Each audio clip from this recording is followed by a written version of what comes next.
Selamat malam. Assalamualaikum warahmatullahi wabarakatuh. Apa kabar kawan-kawan pemerhati terumbu karang? Semoga sehat selalu di tengah merebaknya pandemi COVID yang semakin membara. Mari kita sikapi dengan sikap yang ikhtiar dan pasrah akan keadaan ini, bahwa pandemi insya Allah akan berlalu. Salam sehat selalu. Mari kita menjaga kesehatan kita selalu dengan menjalankan prokes. Pada malam ini Terumbu akan membahas, tentu adalah acara kita Sudut Terumbu, akan membahas terumbu karang dari berbagai sudut. Kali ini kita sudah memasuki episode yang ketiga. Kita akan menghadirkan dosen dan peneliti tamu yang tidak asing bagi kita untuk pembahasan episode yang ketiga ini, mengenai rehabilitasi terumbu karang atau restorasi terumbu karang. Ini menarik. Kawan-kawan pemerhati terumbu karang, Indonesia itu kaya. Terumbu karang kita sangat bagus dan potensinya sangat besar.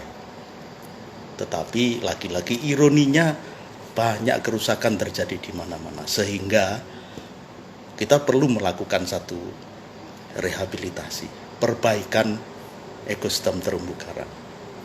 Banyak metode yang sudah diaplikasikan. Ada yang menggunakan terumbu buatan, ada yang transplantasi karang, ada terumbu buatan dan dikombinasi dengan transplantasi karang. Terumbu buatan pun juga bermacam-macam, ada yang menggunakan besi, ada yang menggunakan beton, blok beton maksud saya. Ada juga yang menggunakan mineral akresi dengan mengalirkan arus. Kita kenal dengan akresi mineral ini adalah biorock misalnya. Jadi berbagai metode telah diaplikasikan di Indonesia dan juga di negara-negara lain. Dan menyongsong dekade restorasi lingkungan oleh Perserikatan Bangsa-Bangsa, maka di malam ini sangat relevan kita membahas mengenai restorasi atau rehabilitasi terumbu karang. Kawan-kawan, Sudut Terumbu di malam ini akan menghadirkan tamu kita, dosen dan peneliti terumbu karang, Saudara Dr. Rahmati Prastyo. Akan kita cek apakah sudah masuk di ruang kita. Akan saya, ini yang masuk Bang Bekin lebih dulu. Silahkan Bang, persilahkan masuk lebih dulu. Ini sepertinya Mas Pras sedang dalam proses. Selamat malam Bang Bekin. Selamat malam, Pak Munasik. Sehat, Waduh, Mas? Alhamdulillah. Ya, ini saat-saat begini yang paling tepat kalau kita menyapa teman biasanya adalah apa kabar sekarang, sehat Pak? Karena memang Alhamdulillah sehat. kondisi, ya Intinya Alhamdulillah dong, sehat. Karena kondisi di mana-mana membara ini Bang Bekin ya, membara, di betul, Semarang betul, dan Pak. sekitarnya. Ya, istilahnya membara, merah membara. Kemudian eh, saya rasa di Bogor dan eh, di Jakarta, saya rasa juga sedang prihatin juga meningkat Membara. penularannya. Bagaimana di Bogor Bang Bekin, COVID? Wah, Bogor juga kita apa lagi membara juga nih. Bara ya. Sekolah itu jadinya online lagi. Oh, oke. Begitu Ya, ceritanya. memang sahabat dan kawan-kawan pemerhati terumbu karang, COVID-19 ini perlu kita juga waspadai. Jadi dimanapun kita harus menerapkan prokes, ya, bagaimana prosedur kesehatan yang benar, menggunakan masker, karena kita sudah lama ingin bersama, bertemu, tetapi tidak juga kita bisa melaksanakan pertemuan yang offline, ya, karena kondisi yang tidak memungkinkan. Dan bahkan bulan-bulan ini meningkat tajam di Semarang Raya, ya, kemudian di Kudus dan sekitarnya juga sedang sangat meningkat tajam, sehingga kami juga perlu berjaga-jaga untuk kalau ke lapangan juga harus waspada gitu. Bang Begin sambil menunggu Mas Pras untuk bergabung malam ini dengan rehabilitasi dan restorasi ini, Bang Begin yang punya pengalaman banyak ini, sehingga perlu sejauh mana sih kita ini harus melakukan rehabilitasi di tengah kondisi terumbu karang yang juga semakin menurun, saya rasa. Betul, Pak. Jadi memang challenge di Indonesia, daerah terumbu karang banyak, tapi ya kita ketahui juga kondisi semakin buruk ya, dan ya beberapa kasus banyak perubahan-perubahan yang menyebabkan terumbu karang menjadi semakin buruk. Oke. Nah, Indonesia sendiri kalau menurut saya laboratorium yang percobaan yang paling luas nih, Pak. Semua udah dicoba nih di Indonesia. Oke. Ya. Kalau baik, kita ini bisa dilanjutkan, Bang Begin. Ini sepertinya ada Mas Pras sudah bergabung, nanti biar lebih gayeng kalau bersama-sama. Nanti kita potong sebentar apa yang dijelaskan Bang Begin ini. Selamat datang, Mas Pras. Halo, bisa bergabung kah? Iya, sudah bergabung. On the way. Selamat malam, Mas Pras. Halo. Wah, ini halo, selamat malam, Mas Pras. Speakernya diaktifkan. Halo, malam. Halo, malam. Ya, halo. Oke, ya. Malam, Bang Begin. Halo, Pak Munasik. Ya, halo, malam. Ya. Alhamdulillah. Mudah-mudahan sehat selalu, ya. Bisa didengar ya suara saya? Ya, sudah. Yeah. Ya. Mas Pras di... Halo, malam. Suara saya bisa didengar kah? Bisa mendengar kami, toh? Iya. Iya. Oke. Iya. Gimana? Bisa mendengar kami? Halo. Halo, Mas Pras. Ini apa sinyalnya? Gimana sekarang? Oh, sudah oke kah? Oh, sudah dengar kami? Sudah dengar suara kami? Saya sudah mendengar sedikit ya, nggak terlalu kencang. Coba saya pakai headset ya. Oh, oke. Ya, silakan. Ya, sambil menyiapkan Mas Pras headsetnya. Jadi Bang Begin memang rehabilitasi ini sangat penting bagi pelestarian ekosistem terumbu karang, sehingga perlu kita lakukan dan berbagai metode sudah dilakukan. Bahkan Mas Pras ini di Bali sudah banyak melakukan satu metode cara perbaikan terumbu karang. Mas Pras, bisa mendengar suara saya sekarang? Ya, sangat jelas, Pak Mun. Oke, Sangat jelas. terima kasih. Ya, Mas Pras ini adalah dulu program sarjananya adalah Ilmu Kelautan Universitas Diponegoro. Kemudian magister beliau ini lulus dari ITS ya, Institut Teknologi 10 November ya, bukan Surabaya ya. Institut Teknologi 10 November. Ya, karena S-nya kadang-kadang kita keliru menjadi Institut Teknologi Surabaya.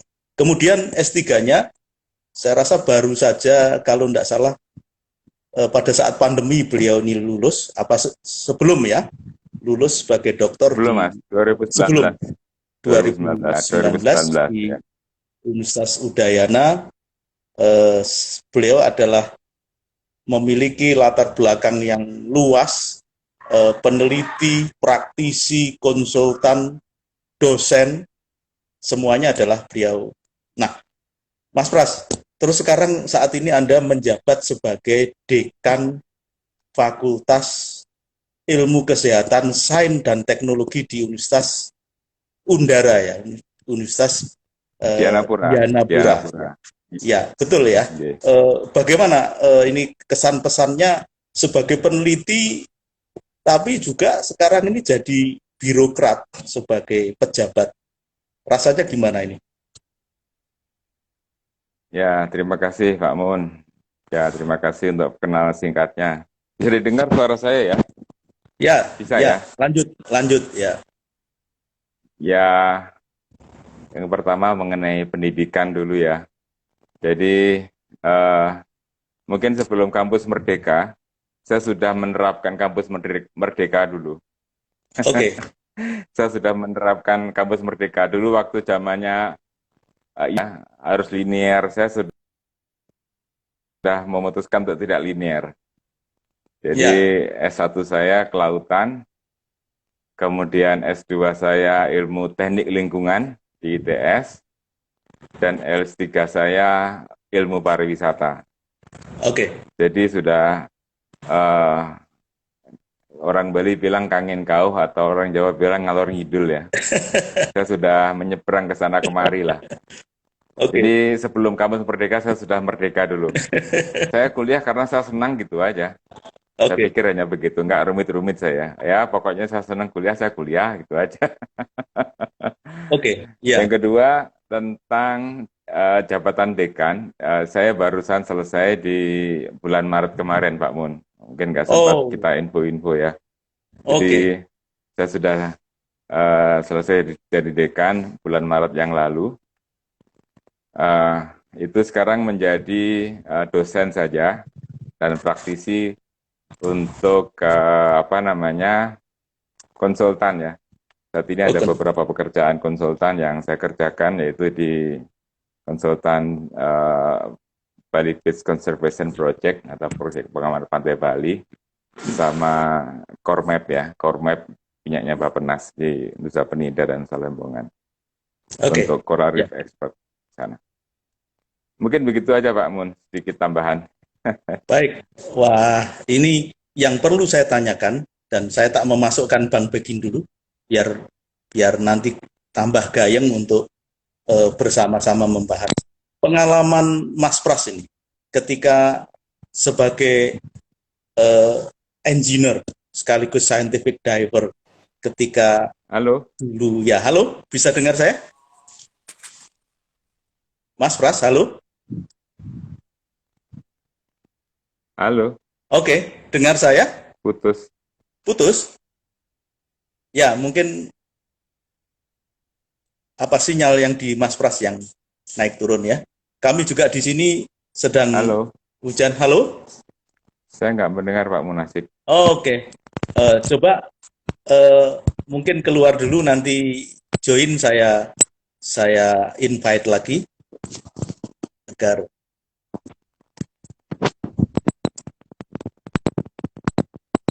ya. Maaf Pak Munasik, saya tidak mendengar. Ya, ya, ya. Kami tetap jalan ini eh, IG live-nya. Mas Pras juga saya melihat, tapi tidak bisa Halo, berkomunikasi. maaf nggak mendengar saya loh. Ya, ya. Mungkin Bang Begin bisa memberikan advice kepada Mas Pras untuk koneksinya. Memang IG ini harus koneksinya yang bagus, Pak Mun. Oke, ya, ya, Kalau ya. koneksinya kurang bagus, Jadinya tidak lancar ya. Ya, ini juga Bang Begin juga muter-muter ini. Di, jadi kawan-kawan, ini saya menghadirkan dua narasumber dan pembahas ini. Beliau adalah juga memiliki eh, pengalaman sebagai peneliti maupun praktisi di dalam rehabilitasi ekosistem terumbu karang. Bang Begin bisa mendengar saya? bisa, bisa. Oke, oke. Jelas. Oke. Nah, mungkin Mas Pras kalau sudah bisa join, bisa mendengar kami, nanti bisa melanjutkan eh, beberapa metode yang sudah diterapkan. Ini seberapa menurut pandangan Bang Begin, atau sebenarnya mana sih yang rehabilitasi dan mana yang disebut dengan restorasi ini, Bang Begin? Nah, ini pertanyaan menarik dan memang perlu kita klasterisasi sebenarnya. Dan kadang-kadang Ya, ini masalahnya kan preferensi menggunakan istilah aja, Pak Munasik. ya. Sebenarnya usahanya sama seperti itu. Oke, ya, Jadi kita apa? Memang istilah yang duluan hadir kan itu adalah banyaknya proyek-proyek ini adalah rehabilitasi terumbu karang. Nanti oke, Pak Mun ya, bisa share di mana dulu itu kan mulainya dari sebelum ada transplantasi kan apa terumbu buatan ya Pak Munasik ya asal ya, usul ya, restorasi di Indonesia ini seingat saya. Jadi dulu oke, eh, intinya kan eh, memberikan rumah baru, tempat baru sebagai terumbu buatan itu kalau kita balik ke sejarah yang dahulu ya, misalnya apa ban gitu ya, kemudian ya, meletakkan apa struktur-struktur yang besar gitu ya di bawah laut ya, sebagai bahkan juga diistilahkan sebagai rumah ikan seperti itu. Nah, itulah oke, yang disebut kegiatan apa ya rehabilitasi pada saat itu ya. Mungkin Pak Mun bisa oke, apa mengkoreksi mungkin ya. Eh, nah, kemudian tahun berapa ya? 9 akhir 2000-an kan transplantasi ini masuk ya ke Indonesia ya. Nah, oke, nah sejak saat itulah kita menggunakan istilah apa rehabilitasi terumbu karang dengan menggunakan metode transplantasi seperti itu. oke, Kemudian kesini muncul lagi ya ya metode rehabilitasi ini muncul dengan berbagai macam inovasi ya yang seperti kita dengar juga ada eh, apa reef ball misalnya, kemudian ada biorok, ya ada eco reef. Nah itu yang dikembangkan. Nah yang terakhir sebenarnya yang dikerjakan Pak Munasik nih, APR nih. Nah APR sendiri itu, eh, nah nanti tinggal, nah eh, kalau menurut saya sih preferensi aja ya Pak Munasiknya ada yang ya. Memang kawan-kawan pemerhati terumbu karang, sambil Bang Begin nanti koneksinya bagus, beberapa istilah yang berkembang. Kalau di Indonesia lebih banyak kita memberikan satu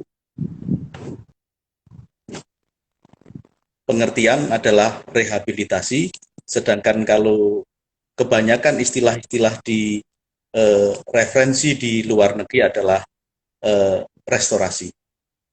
Mas Pras sudah bisa mendengar saya? Ya, barusan tadi ada trouble sedikit, maaf nih. Oke, baik ya.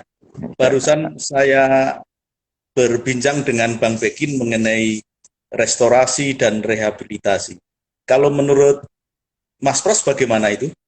Adakah perbedaan ataukah memang sesungguhnya sama gitu ya? Ya, halo, udah bisa didengar ya suara saya ya? Ya, ya, jelas ya. Oke, oke. Ya, untuk istilah restorasi ataukah rehabilitasi ya, itu adalah istilah yang dipakai untuk kebetulan di Indonesia. Kebetulan di Indonesia kita tidak mempunyai istilah yang banyak ya untuk itu ya. Jadi kita kan mau mengadakan, kita mempunyai istilah perbaikan, memperbaiki atau memulihkan gitu ya. Memulihkan, memperbaiki, mengembalikan ya. Tetapi di luar mungkin cukup banyak istilah-istilah yang sering dipakai ya. To restore, repair, rebuild, macam-macam. Jadi rehabilitasi itu rehab dan sebagainya.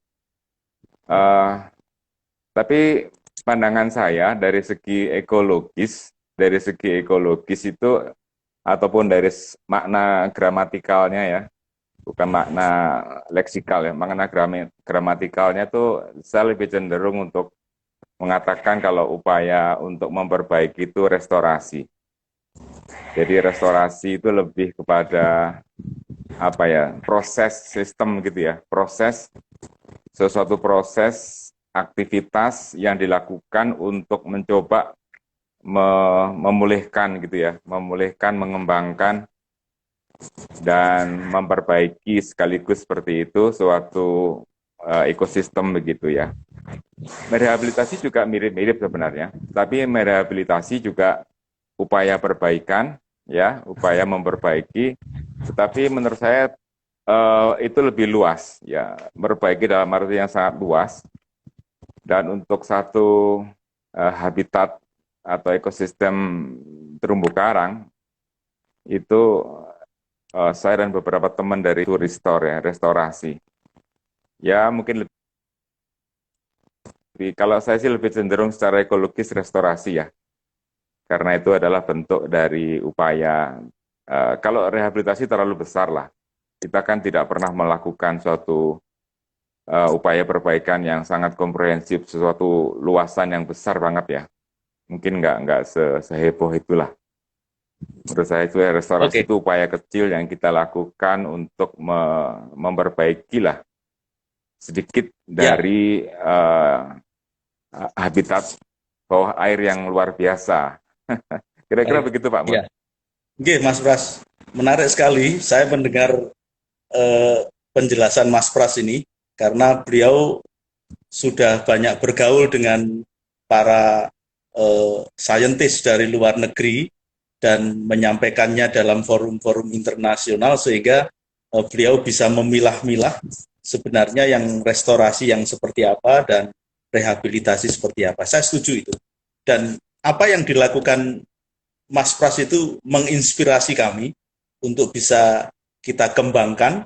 Jadi apa yang sudah dilakukan Mas Pras pada saat restorasi di Kute, Pantai Kute ya itu di mana di Bali itu menjadikan saya selalu pamerkan pada teman-teman ini loh cara teman saya untuk bisa melakukan bagaimana batu-batu itu kemudian ditransplant dengan acropora sehingga tumbuh besar. Nah itu idenya bagaimana itu sehingga dilakukan satu pendekatan coastal engineering yang seperti itu.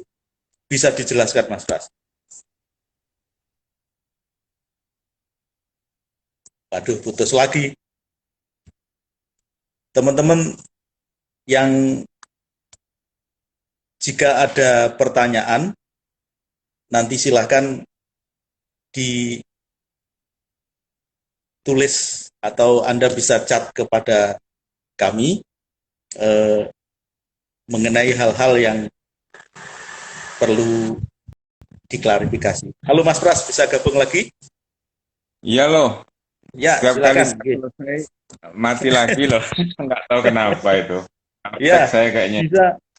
Tadi bisa mendengar pertanyaan saya tadi ya? Belum, ulangi lagi Mas. Oke. Jadi yang paling menginspirasi adalah kegiatan Mas Pras ketika melakukan satu restorasi di Kute pada saat menjadi scientist diver pada saat itu di coastal engineering. Itu gimana ceritanya itu? Ya, bisa didengar ya? Oke ya, suara saya Bisa, ya. bisa, ya. Lanjut. Oke. Jadi waktu itu kita harus membuat ya breakwater sejumlah 3, dan yang tengah itu breakwater kita namakan breakwater new 2, BWN 2, itu pas lokasi itu adalah lokasi terumbu karang yang bagus gitu ya. Padahal kalau Ya, kita tahu secara marine civil engineering dalam modeling itu posisi dan lokasi untuk breakwater kan sudah termodelkan dan tidak bisa berubah lagi. Nah, oleh karena tidak bisa digeser dan itu pas terumbu karang, maka ya terpaksa harus dipindahkan terumbu karang itu. Harus dipindahkan. Nah, memindahkan sekian luas terumbu karang yang ada di Kute ya waktu itu ya, itu terpaksa kami lakukan dengan teknik transplantasi karang.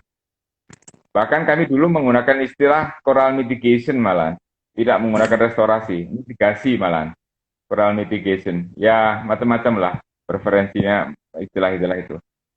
Nah akhirnya kita menggunakan substrat batu limestone yang dipakai untuk pakai untuk membuat breakwater itu. Di limestone itu kita tempel dengan fragmen karang ya. Itu jumlah fragmen yang kita tanam sekitar 111.000 fragmen lah kira-kira sekitar itu.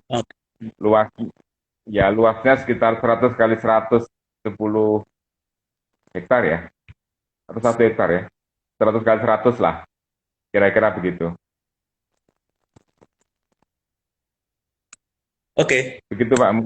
Ya. Ya, itu saya rasa teknik yang dilakukan oleh Mas Pras pada saat itu, bagi kami itu menjadi inspirasi untuk mengembangkan bagaimana kita melakukan rehabilitasi, restorasi, coral mitigasi, itu dengan cara yang serupa, sehingga kemudian ke depan itu adalah bagaimana menyelesaikan perbaikan pantai, atau kita mau membuat breakwater, itu sesungguhnya kita adalah membuat habitat tiruan dari terumbu karang.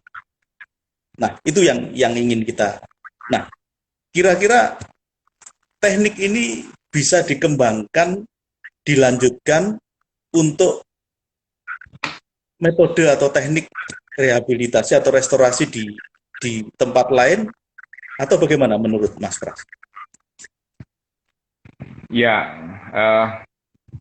kita tahu secara ekologis ya, bahwa karang itu kan bisa secara aseksual ya, secara seksual kan bisa dipindahkan ya. Jadi bisa dipindahkan, dia mampu untuk bertumbuh kembali di berbagai tempat yang lain. Jadi teknik itu yang kita pakai untuk mempercepat pertumbuhan dari karang, ya, mempercepat pertumbuhan karang. Jadi teknik-teknik baik itu coral bercabang ya, branching coral maupun yang foliose maupun yang masif itu sudah pernah kita coba dan memang hasilnya bagus ya, bisa aja sih. Mereka mampu karang itu, asalkan sirkulasi massa air, hidrodinamika dari perairan tersebut mendukung untuk pertumbuhan karang tersebut. Sebenarnya seperti itu aja sih prinsipnya. Dulu itu ilmu yang dibagikan oleh Profesor Morita Kanishira kepada kami semua hanya begitu. Prinsipnya adalah bagaimana karang hanya eh, diam dan dia mampu nyaman ya memperlakukan karang sebagai manusia. Itu yang lucu sekali beliau katakan.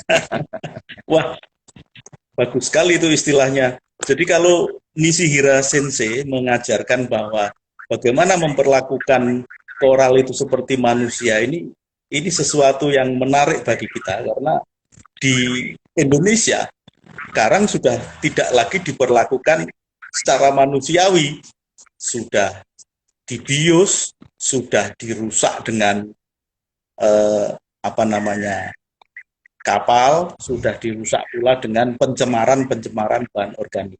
Nah, ini menarik, Mas Pras. Ketika kita bicara, kalau kita merestur, memperbaiki di lingkungan yang tidak mendukung ya, saya katakan misalnya perairan yang dulunya ada terumbu kemudian menjadi rusak dan sekarang agak keruh, hanya terumbu karang atau karang-karang tertentu yang bisa hidup.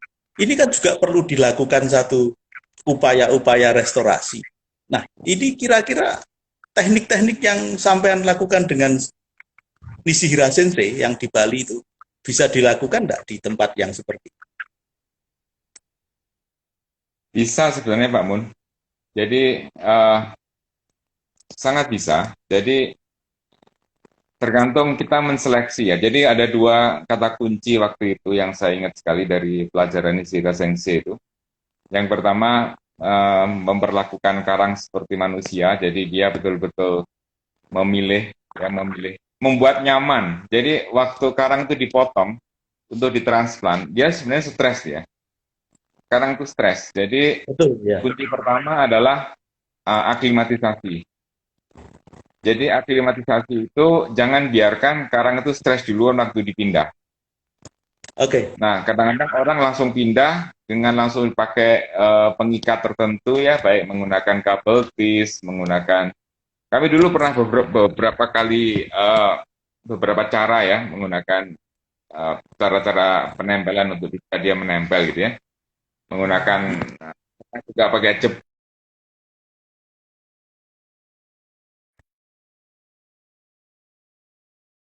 bagus lem atau kabel tis seperti itu karena dia cukup fix ya.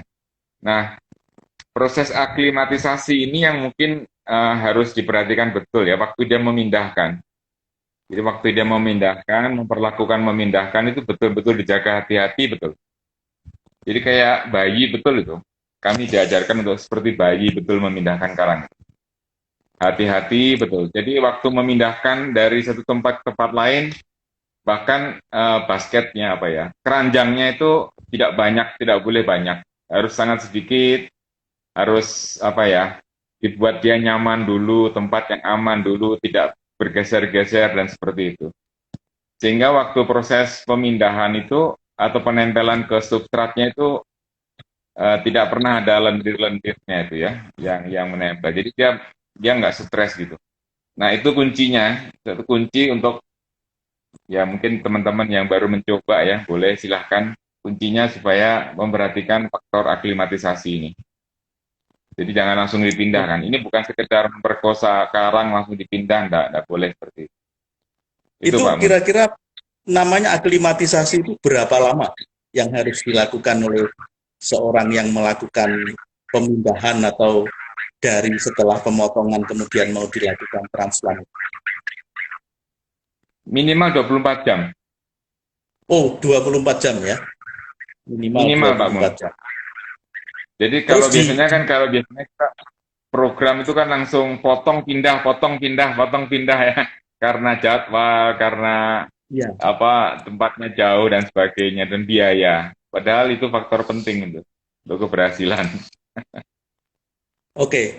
Lalu kemudian yang penting lagi, apakah fragmen yang pendek atau yang besar itu berpengaruh enggak? Misalnya untuk branching coral ini. Misalnya. Oh sangat Pak Mun, sangat. Jadi sebenarnya banyak orang yang mengira kalau besar tuh mudah tumbuh gitu ya. Padahal nggak gitu. Kayak gitu pada. Jadi justru karang yang ujungnya saja yang hanya mungkin 6 cm atau 8 cm itu yang paling bagus di pucuknya itu. Terus 6 sebisa cm mungkin berapa? sampai 6 8 sampai cm. 8 cm. Ya, kecil saja. Oke. Jangan Hmm. buru-buru atau cepat besar gitu loh intinya. Jangan Ya, ya. buru-buru pengen lihat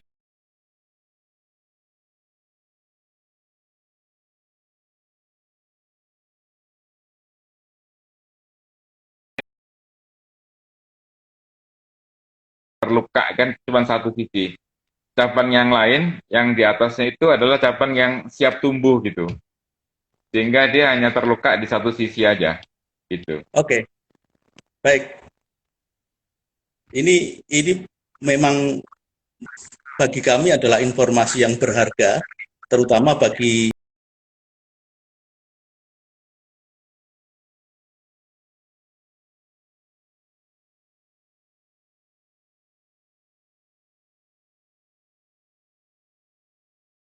kawan-kawan yang melakukan rehabilitasi atau restorasi dengan tentu menggunakan metode transplantasi. Nah, memang transplantasi ini harusnya pemahamannya juga tidak sepotong-potong, begitu ya Mas Pras ya, harusnya ya. Ya, betul. Betul. Ya, Ya. jadi artinya kalau transplant ini juga harus tuntas dari mulai pemilihan eh, jenis apa yang akan ditransplant, kemudian bagaimana membuat mereka nyaman sebelum nanti langsung dilakukan satu transplantasi di lokasi yang akan dilakukan untuk restorasi ini. Nah, pada saat itu aklimatisasi yang bagus itu atau yang tepat itu diletakkan di mana itu, Mas?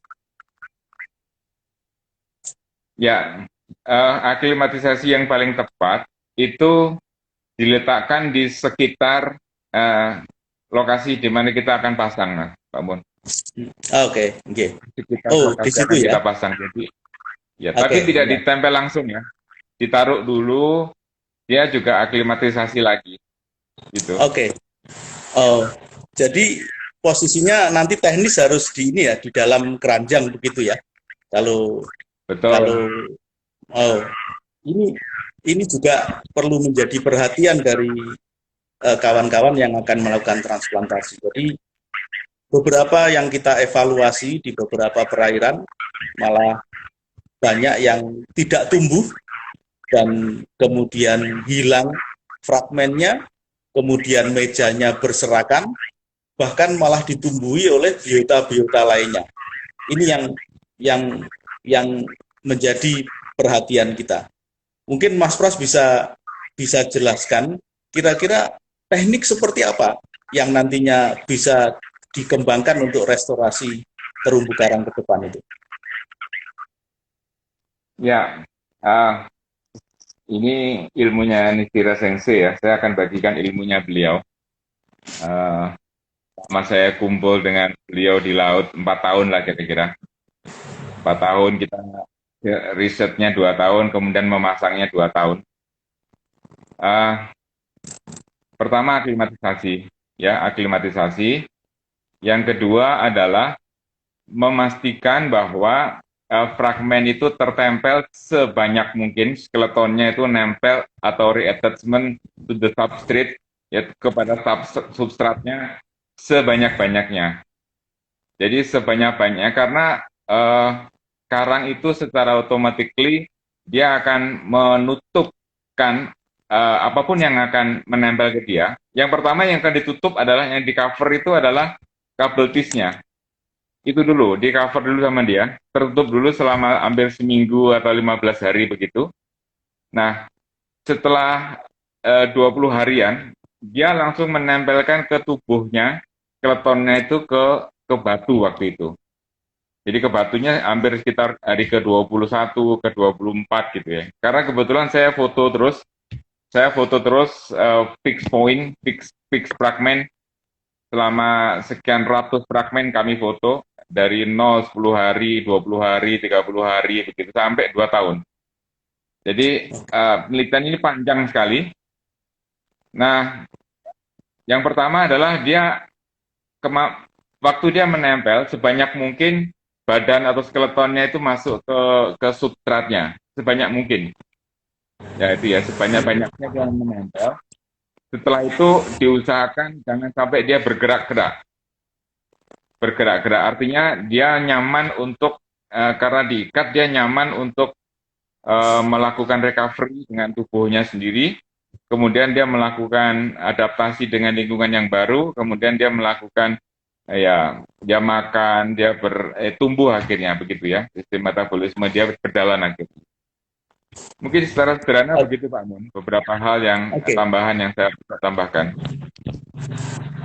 Ya, oke, ini ilmu baru bagi kita ya. Karena biasanya kita itu tidak tahu sebenarnya keberhasilan dari transplantasi itu bisa menyatu dengan substrat. Itu biasanya kita tidak tahu kapan itu terjadi. Dan biasanya kita ngertinya, waduh ini lepas, atau ini sudah tidak tumbuh, hilang semua, apalagi kalau sudah terkena gelombang, gitu. Ini yang Mas Pras perlu, ini ilmu ini tidak semua orang tahu. Ini harus diseminasi, harus diwarak-warak kepada anak-anak muda ini. Jadi tidak sembarangan gitu ya Mas ya, harusnya. Ya, dulu kenapa saya tahu harinya, karena ada bukti fotonya. Bahkan arah pergerakannya kami tahu. Arah pergerakannya kemana dia. Maksudnya arah mana duluan yang tumbuh tuh kami sampai pelajari itu sama Nishiro Sensei itu. Oh tuh, ke arah mana itu tumbuhnya? Ya, selalu dia akan mencari sinar.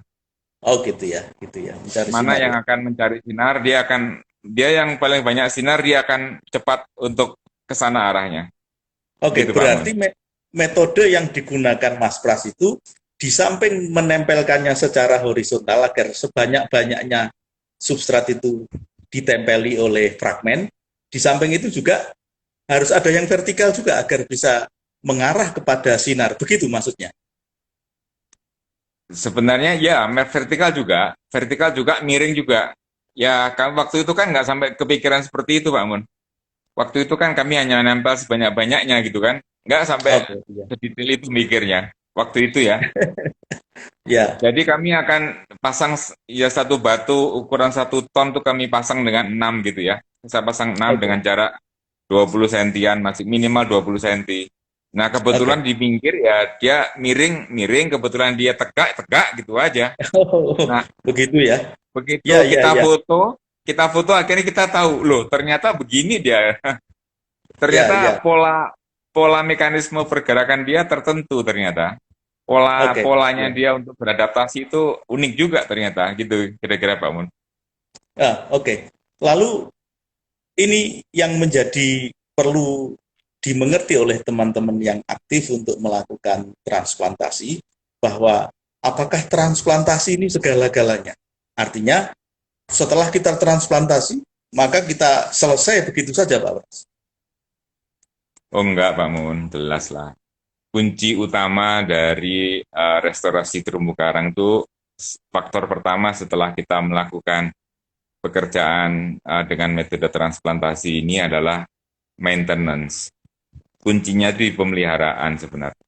Ya, kita kan tadi waktu pemasangan sudah memperhitungkan faktor hidrosanografinya ya, bahwa harus ada sirkulasi massa air dan sebagainya, karena kita tidak bisa memberi makan apapun kepada karang, itu pertama. Yang kemudian yang kedua adalah faktor-faktor alam, khususnya kita memperhatikan siklus nutriennya. Jadi di laut kan kita punya siklus nutrien biasanya, jadi ada beberapa nutrien tertentu yang akan muncul di sana, ya. Kemudian nutrien itu memunculkan alga. Nah, alga ini seringkali mengcover, menutup dari karang. Itu adalah musuh alaminya. Ya, selain barangkali plastik juga ada lah. Kalau kita upayakan pemeliharaan, kira-kira memelihara dari itu, Pak Mun. Oke. Ya, jadi siklus nutrien ini juga menjadi penting untuk kita ketahui ya, kapan dia nantinya akan menjadi kompetitor.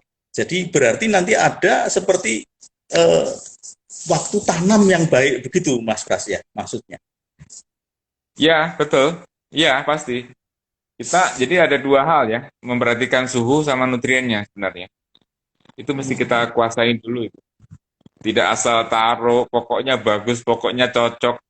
Nggak gitu. Nggak harus cuman segitu aja. Ya, ya, ya. Ya, ini juga menarik dari pertanyaan atau chat dari teman-teman yang hadir ini menanyakan bagaimana kita bisa menilai sebuah restorasi itu efektif atau berhasil, itu dari mana kita bisa menilainya. Itu gimana Mas Ras kalau menurut sampean? Oke, jadi cara menilai keberhasilan satu restorasi itu ada dua hal ya, paling tidak ya. Yang pertama dari aspek keterlibatan dari SDM-nya, sumber daya manusianya. Keterlibatan sumber daya manusianya. Kita sebagai ahli, kita hanya menanam atau berkecimpung di sana mungkin hanya beberapa hari saja. Tapi sebenarnya masyarakat lokal lah, masyarakat petani, pokokmas, ataupun nelayan, ataupun siapapun yang di sana yang aktif memantau, itulah yang menjadi kunci utama. Seberapa banyak mereka terlibat itu kunci utama pertama dari segi SDM. Nah, dari yang kedua, dari segi keberhasilan tadi itu ya, dari segi keberhasilan yang ada di situ. Jadi dulu kami menggunakan purposive sampling ya. Jadi menggunakan purposive sampling, kita sampling metode secara statistik yang akademik gitu ya. Kita lakukan pemantauan dengan fixed point, fragmen seperti itu. Kita lakukan secara benar, kita foto, saya foto, saya hitung, saya ukur panjangnya, saya ukur tingginya dan sebagainya. Saya amati kondisi lingkungan, nutriennya, saya amati suhunya, kita amati, maka kita tahu persis. Nah, apabila kurang dari 10 hari, kurang dari atau 2 minggu lah, itu ada yang mati, itu segera diganti dulu. Segera diganti. Nah, proses penggantian itu kan perlu pemeliharaan ya, orang-orang yang terlibat terus-menerus.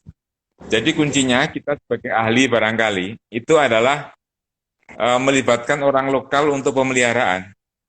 Karena kita orang ahli yang tidak mungkin terus-menerus tinggal di sana. Jadi kuncinya bagaimana kita bisa bekerja sama dengan masyarakat lokal untuk diberi tanggung jawab, rasa memiliki, rasa untuk merawat dan memperbaiki terus-menerus gitu. Dia akan lewat, karang itu akan setelah 2 bulan itu sudah pasti akan tumbuh dengan baik setelah itu. Jadi 2 bulan pertama lah at least. Itu kuncinya di dalam pemeliharaan. Jadi ini kami ya, di Kuta kemarin. Ya, di Kuta kemarin waktu itu kami lakukan sampai 6 bulan dengan masyarakat lokal dan sebagainya. Dan tingkat pertumbuhan dan tingkat growth rates-nya, ya tingkat pertumbuhannya maupun living coverage-nya itu hampir mencapai 90% lebih kami itu. 92 kalau nggak salah.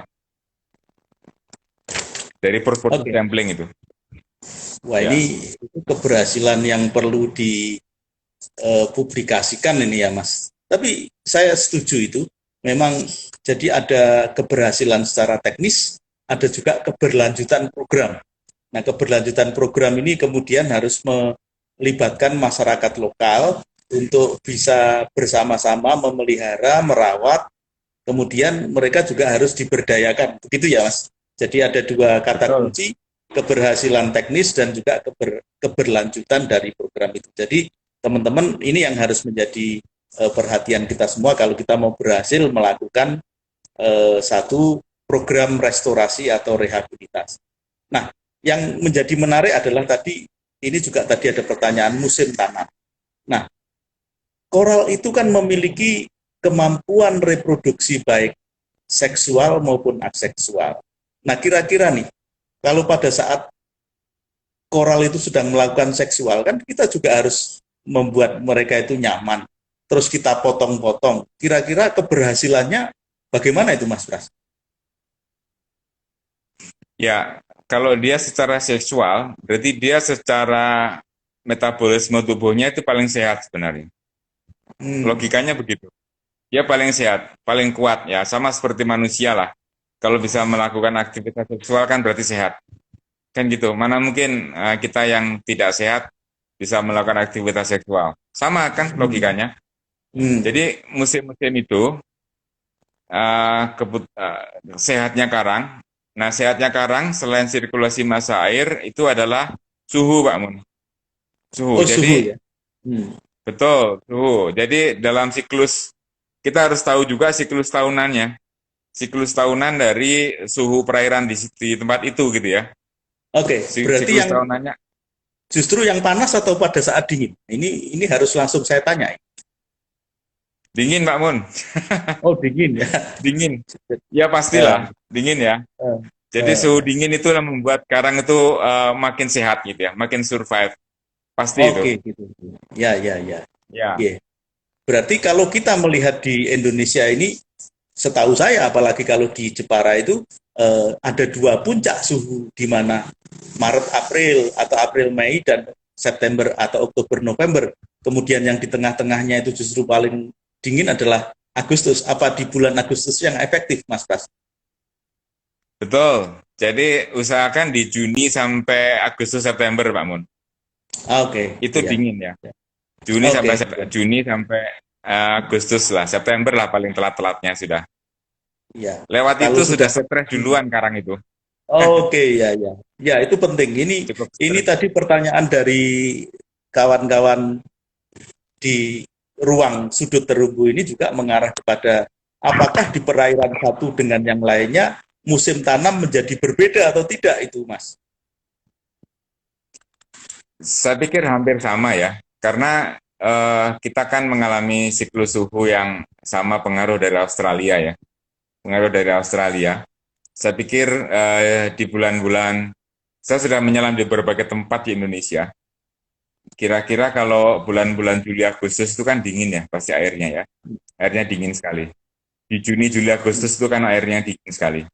Nah, Oke, kira-kira ya. itulah saat yang paling tepat, paling kuat dari si karang itu untuk dilakukan teknik-teknik transplantasi seperti itu. Dia paling sehat lah istilahnya. Oke, ya. Kalau begitu berarti bukan pada saat reproduksi. Karena reproduksi seksual maksud saya menghasilkan planula atau menghasilkan telur itu terjadi April Mei atau Oktober November. Kalau pada saat Agustus jarang yang dilaporkan atau Juni Juli jarang dilaporkan reproduksi seksual.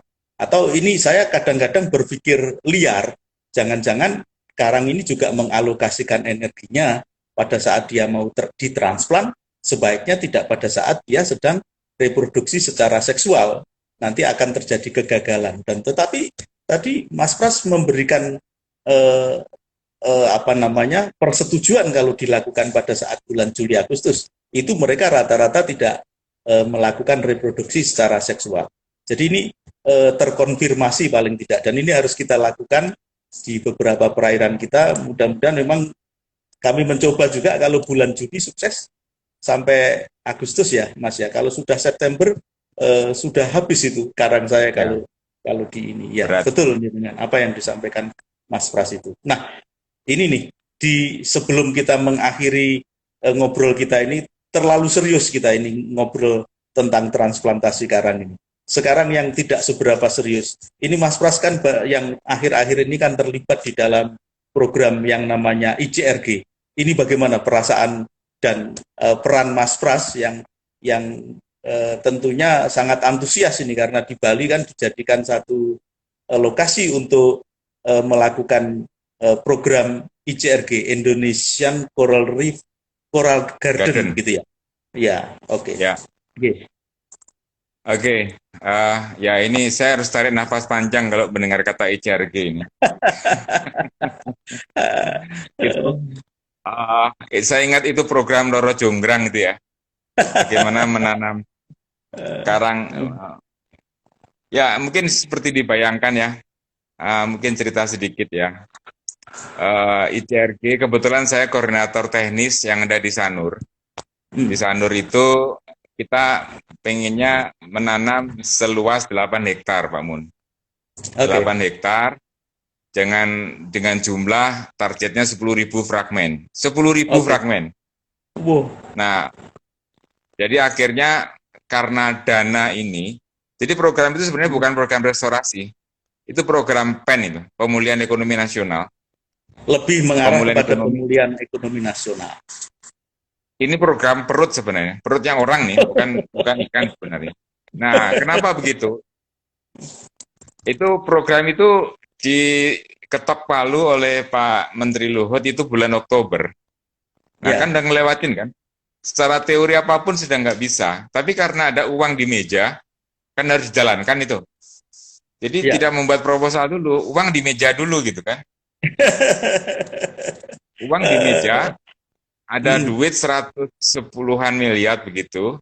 Nah, Ya. harus dibagi-bagi di Nusa Dua, Pandawa, Sanur, Serangan, dan di Buleleng. Nah, saya ketiban di koordinasi di Sanur, harus bagaimana caranya menghabiskan uang 19 miliar. Wus. Dengan tempo sekitar 3 bulan, 4 bulan. Singkat-singkatnya. Yang berapa? Singkat-singkatnya, dan waktunya nggak pas. Kami akhirnya memasang fragmen sekitar 13.000, Pak Mun. 13.000 fragmen. Dan luasannya hampir 9 hektar. Ya, 9 hektar. Kami menggunakan berbagai substrat, macam-macam substrat. Ada meja, ada dari beton, dari patung, dari heksadum, dari spider, macam-macam. Apapun yang ada kita tanamlah di sana. Itu pun duitnya masih sisa 3 miliar. Duitnya masih sisa 3 miliar. Nah, itulah uniknya di situ. Dengan bermacam-macam desain, dengan bermacam-macam teknik, kita pasang kemarin di sana. Nah, orang yang terlibat, nah ini yang menarik, mungkin kalau kita ngomong ekologi manusia ya. Ekologi manusia, bukan ekologi manusia. Bagaimana, tadi kan program pemulihan ekonomi nasional, pada masa pandemi, kami harus melatih, mengedukasi masyarakat awam yang terdampak pandemi corona ini, ya. Dulunya adalah sopir taksi, dulunya adalah orang hotel, dulunya adalah orang-orang akunting di hotel. Sekarang harus nanam karang.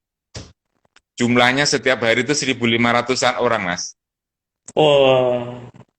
Kami bagi ya? 2 shift. Kami bagi 750 pagi, 750 sore. Setiap hari, teriak-teriak setiap hari kami mengedukasi seperti itu. Nah, makanya kalau aku ingat itu kan, itu kan cerita yang tarik nafas panjang lah istilahnya saya. Itu cerita luar biasa itu. Ya. Nah, kira-kira. Ya. Nah, ya. Oke, lanjut. Jadi, dan harus selesai di akhir tahun karena masa anggaran harus habis di Desember.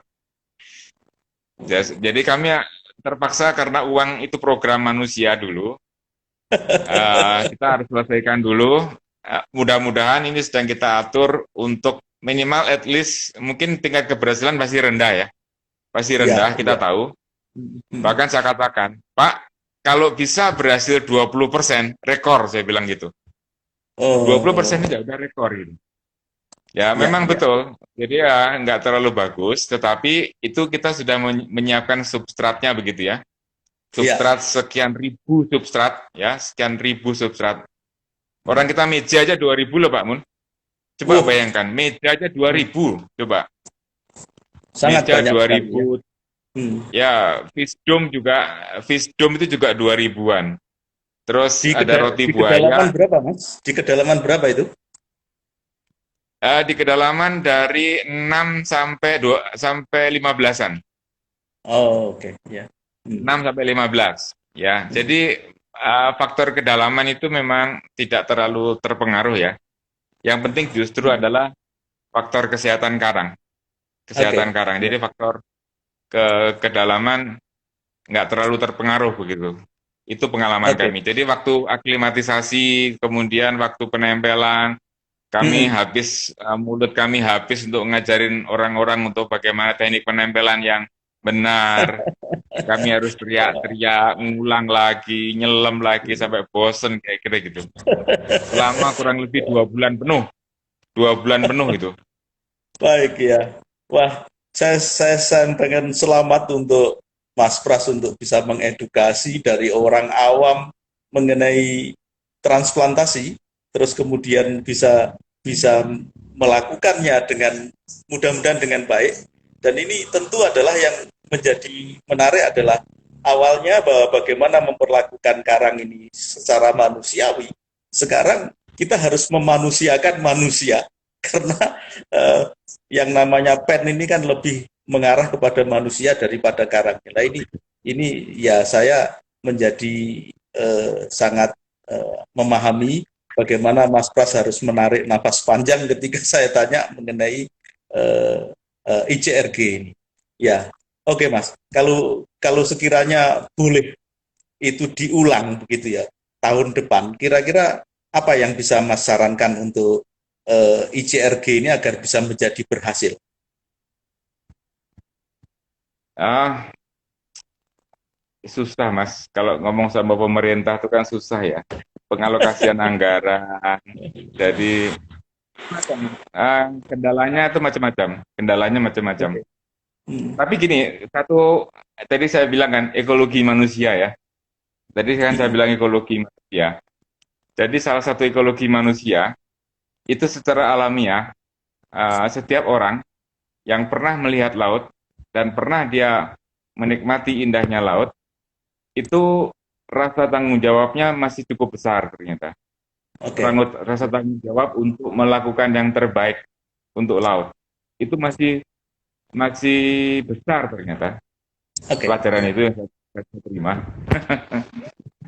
Ya, terlepas mungkin hasilnya bagus nggak bagus, tetapi saya lihat mereka sangat respect, sangat bangga. Setiap orang sangat bangga untuk melakukan melakukan itu, walaupun hanya sedikit. Sangat bangga mereka. Itu berarti sampean juga mendidik mereka menjadi penyelam begitu. Apakah mereka rata-rata penyelam? Oh ya, saya lupa tadi ngomong. Jadi gini, ada beberapa seperti spider. Seperti spider itu kan kecil ya, dia kan hanya ketinggian 15-20 cm ya. Itu bisa kami lakukan di pantai, Pak Mun. Oh gitu. Jadi ya, masangnya tuh di pantai kedalaman cuma 1 meter gitu ya, setengah meter sampai gitu, 1 meter. Itu bisa kita lakukan. Yang tempat-tempat dalam, terpaksa kami harus menggunakan dari penyelam-penyelam profesional ya. Kita hire penyelam profesional sehari dari 60 sampai 80 penyelam per hari. Itu pun duitnya masih susuk kan. Itu pun duitnya masih susuk coba. Dengan bayaran yang mahal pun duitnya susuk. Benar. Jadi luar biasa. Jadi penyelam-penyelam kita edukasi. Penyelam-penyelam profesional yang biasanya bawa tamu pakai bikini begitu, sekarang bawa karang dimasukkan ke air laut gitu. Oke. Jadi ini yang perlu menjadi pembelajaran bagi kita. Ternyata tidak hanya aspek teknis di dalam rehabilitasi, tetapi lebih kepada bagaimana mengajak mereka untuk cinta pada laut. Ya. Sehingga orang-orang yang saat itu bersama Mas Pras itu saat ini paling tidak mereka akan menghargai laut dan mereka akan bisa melestarikan laut ke depan. Begitu ya? Ya ini juga ada satu sempat saya baca ini tentang suhu ini.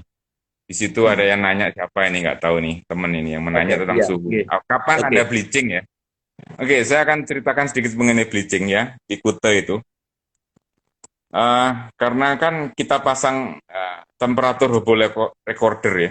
Jadi saya pasang temperatur Hubble recorder selama 2 tahun penuh. Saya pasang dengan durasi 20 menitan. Jadi saya punya data 20 menitan selama 2 tahun. Ternyata coral bleaching di waktu kami dulu ya terjadi pada bulan Maret ke April. Melewati atau mendekati 32. 31 sekian. Begitu kira-kira. Jadi pernah ada satu titik di mana dia melewati itu suhunya. Gitu ya, di bulan Maret sampai April sekitar itu. Itu tahun berapa? Sekian gitu. Dia udah mulai sekarang itu nggak mampu. Jadi kalau masih 29 mungkin belum. masih bisa tahan ya. Mas Pras, Beberapa itu karang ya, tahun, beberapa karang tertentu bisa tahan. Memang beberapa karang ada nggak tahan juga sih. oke, itu terjadi di tahun berapa itu, Mas? Yang terjadi peningkatan suhu sampai 32 itu tahun berapa itu? Kira-kira.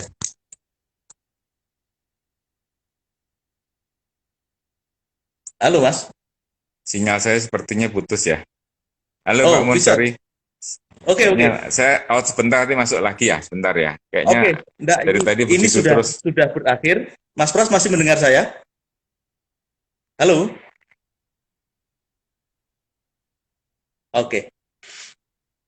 Kawan-kawan pemerhati terumbu karang, jadi Mas Pras begitu menceritakan kegiatan-kegiatannya dari mulai pada saat beliau menjadi uh, seorang peneliti yang sekaligus adalah praktisi pada uh, rehabilitasi atau restorasi di Pantai Kuta, sampai menceritakan mengenai bagaimana keterlibatannya di saat uh,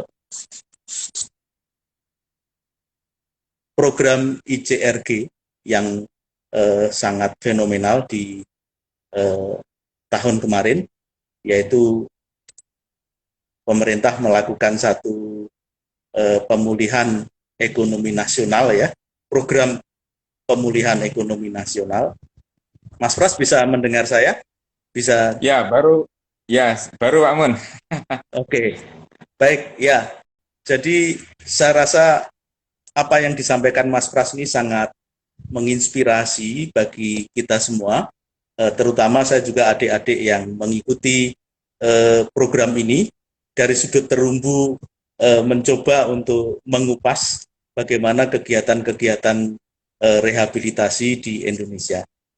Saya rasa kita nanti akan terlalu panjang jika kita teruskan. Mungkin di lain waktu bisa kita bahas lebih jauh, dan kolaborasi dengan Mas Pras tentunya tidak hanya pada episode ini saja. Nanti kita bisa bikin yang lebih panjang lagi. Mas Pras, sebagai penutup kira-kira, apa harapan-harapan Mas Pras kepada generasi muda untuk terlibat di dalam restorasi terumbu karang di Indonesia ini? Ya, saya berharap ada generasi, kita kan sudah mulai umur ya Pak Mun ya. Kita sudah mulai 50 tahun lebih. Saya berharap ada generasi muda yang di bawah 30 tahun yang betul-betul concern, betul-betul punya idealisme lah ya. Idealisme untuk membangun dan memperbaiki, merestorasi terumbu karang seperti itu. Jangan takut gagal, coba saja. Semua berawal dari tidak tahu, tapi Ya, kita harus mulai dengan keingintahuan, ya. Kita harus ya, mulai dengan keingintahuan dan kesungguhan. Itu jauh lebih baik. Tidak tahu tidak masalah. Kalau ada pertanyaan, silahkan kontak saya, Pak Mun, atau orang-orang Pak Bang Begin, orang-orang yang pernah terlibat. Pengalaman bisa beda-beda ya. Mungkin pengalaman kami, saya tidak terlalu luar biasa juga, ada yang lebih hebat juga. Bukan masalahnya, bukan itu. Saya juga sering gagal. Aku belum menceritakan mengenai kegagalan ya. Kapan-kapan Pak Mun, saya ceritakan mengenai kegagalan-kegagalan. Itu kan tadi oke, ya, keberhasilan ya. siap, Itu siap, kan ya, saya pernah juga saya diundang Nishira Sensei waktu itu. Tahun pertama saya 2009 saya presentasikan tentang keberhasilan di Kuta itu di Okinawa gitu ya. Tahun kedua ya yang datang lumayan lah, banyak beberapa orang itu. Tahun kedua saya ceritakan mengenai ketidakberhasilan atau kegagalan set story gitu loh. Ternyata yang datang oke, set story itu lebih banyak daripada yang berhasil. Lucu ya, ya. ya, menarik, Jadi tahun ya, ya, berikutnya waktu saya cerita kegagalan malah lebih banyak. Jadi orang ya, senang melihat ya. kegagalan ternyata. Ya, karena bisa belajar dari kegagalan itu. Oke, Mas Pras, ya, lanjut, silakan. Ya itu sajalah. Mudah-mudahan jangan takut untuk gagal. Yang penting adalah masih punya rasa idealisme, keingintahuan, dan kesungguhan untuk melakukan sesuatu.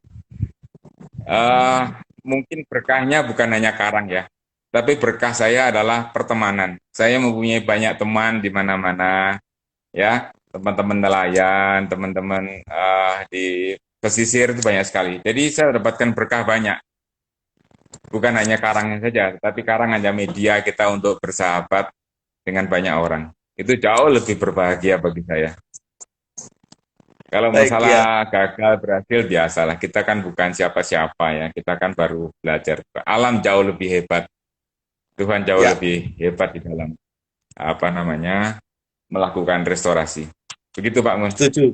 Ya, setuju saya. Dan ini juga buat adik-adik yang sedang belajar mengenai karang atau yang saat ini sedang melakukan penelitian-penelitian mengenai terumbu karang, saya rasa jangan sampai takut gagal. Karena sebenarnya kegagalan itu adalah menjadi satu pintu masuk untuk keberhasilan. Saya rasa Mas Pras ke depan mungkin perlu menceritakan mengenai kegagalan dalam restorasi terumbu karang di Pantai Kuta ternyata ya. Dan tentunya beliau ini adalah satu-satunya ahli restorasi terumbu karang yang harus banyak kita dengar dan kalau kita berseminar tentu ini adalah terlalu formal, maka forum-forum podcast seperti ini saya rasa perlu kita galakkan dan bisa diakses oleh teman-teman dari berbagai wilayah karena online dan nantinya juga jika memungkinkan kita masih bisa menemukan di IGTV. Terima kasih Mas Pras sudah bergabung bersama kami di Sudut Terumbu. Mudah-mudahan acara kita ini terus berjalan dan mungkin harapan terhadap acara ini bagaimana Mas Pras? Ya, saya senang Pak Mun. Terima kasih sudah diundang. Jadi saya ikut nebeng tenaran Pak Mun. Ini bentar lagi jadi profesor terumbu karang ini yang luar biasa. Amin, amin, Jadi saya siap amin. mendukung untuk keberhasilan terumbu karang di Indonesia, kemajuan teknik terumbu karang, teknologi terumbu Amin, karang. amin. Ya, ya. Dan Baik. bagi rekan-rekan yang masih muda-muda, yang mau belajar, silakan di-share nomor HP saya maupun email saya. Kalau mau kontak-kontak dengan saya di Bali, mau main ke rumah saya juga boleh. Terbuka, saya senang bersahabat. Saya senang tadi kan saya bilang, berkahnya bukan cuma karang. Saya punya banyak teman di mana-mana. Baik, baik Mas Pras, terima kasih atas Oke, waktunya, terima kasih atas ilmunya, dan terima kasih pula kepada teman-teman seperjuangan pemerhati terumbu karang. Kita sudah membahas terumbu karang dari berbagai sudut, dan sudut ini saya rasa sangat menarik dan sampai lebih dari 1 jam kita membahasnya. Sekali lagi terima kasih kepada semuanya, dan kita sampai ketemu di kesempatan lainnya di Sudut Terumbu episode berikutnya. Selamat malam dan wassalamualaikum warahmatullahi wabarakatuh. Terima kasih.